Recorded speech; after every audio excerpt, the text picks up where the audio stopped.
located the object, and we're trying to get an instrument so that we can get a hold of it and get it out.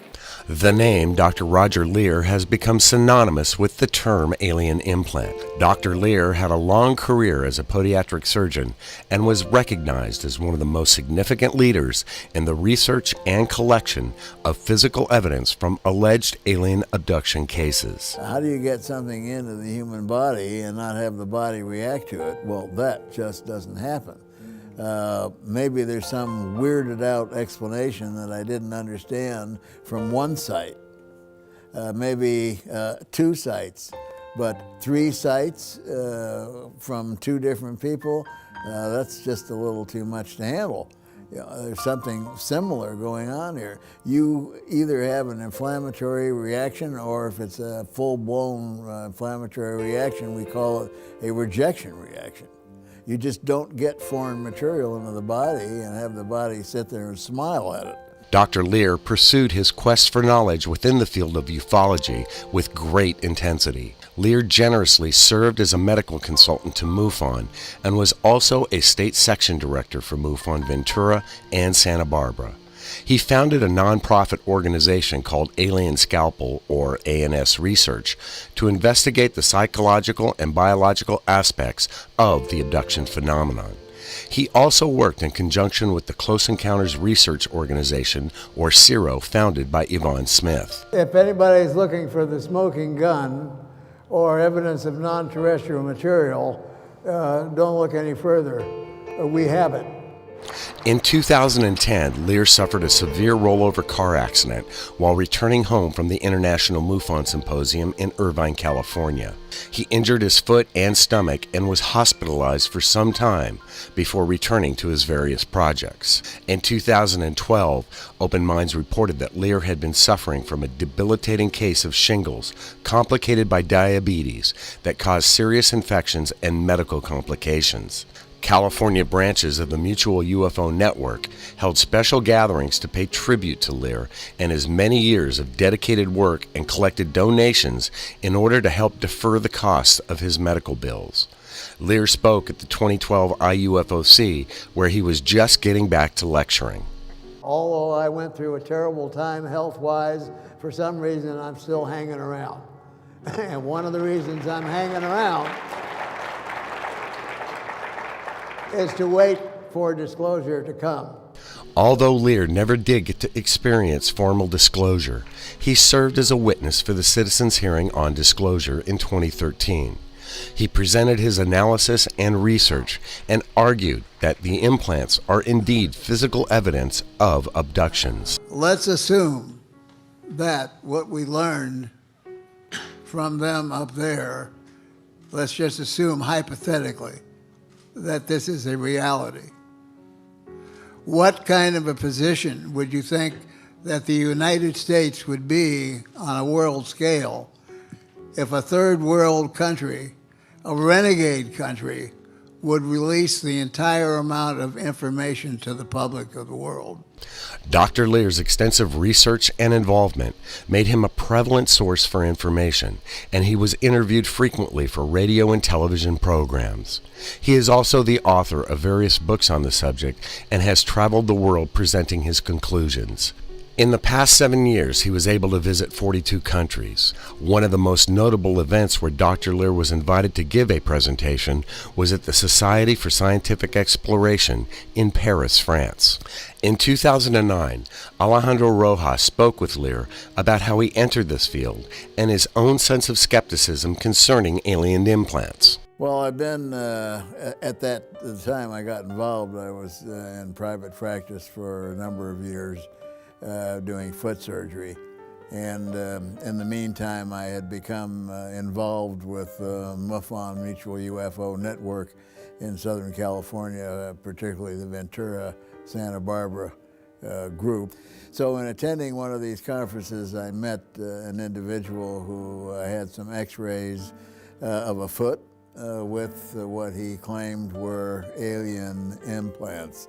And I thought this was the funniest thing I ever heard. So I turned around and walked away. And a friend of mine was there who insisted, besides that she was female, and when a female insists, you listen.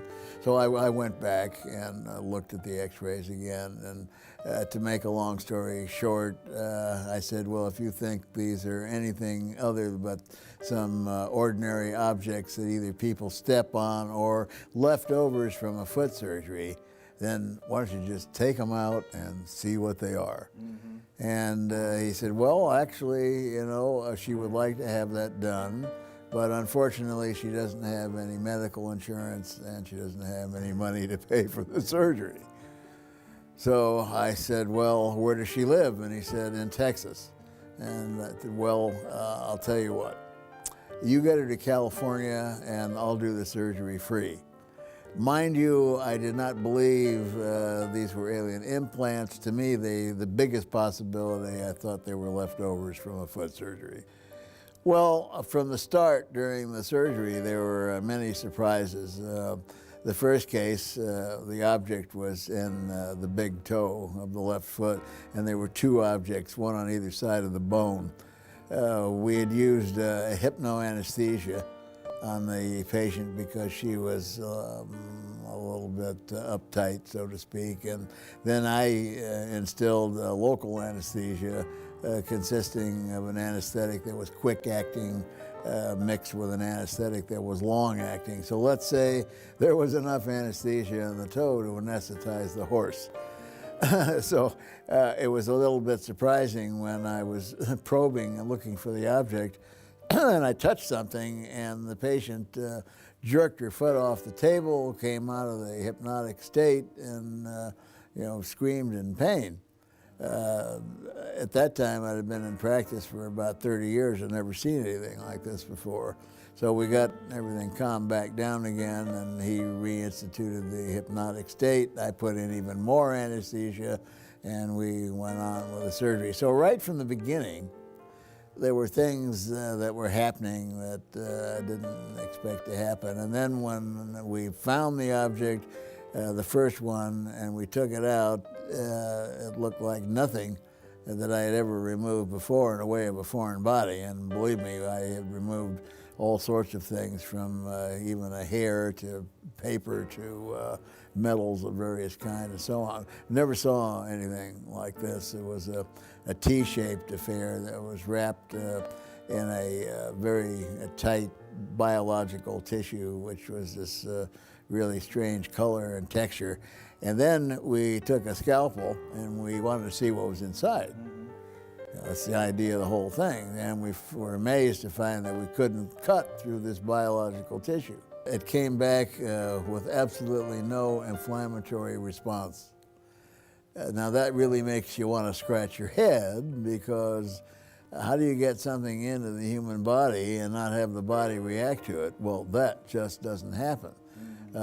Maybe there's some weirded out explanation that I didn't understand from one site, maybe 2 sites, but 3 sites from 2 different people, that's just a little too much to handle. According to Dr. Leir, these objects are composed of a metallic substance that can stimulate the generation of bone cells on the surface, so there is no rejection and no inflammation.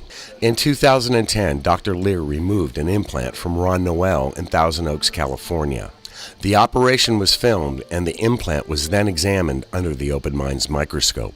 It's like looking through the layers of an onion.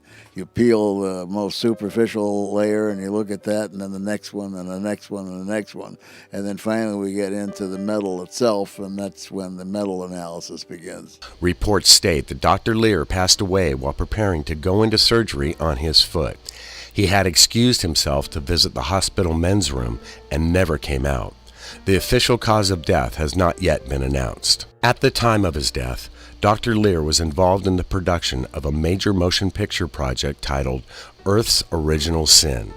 He is one of the few people that was granted an interview with one of the Vatican's most prestigious clergy members, Monsignor Corrado Balducci.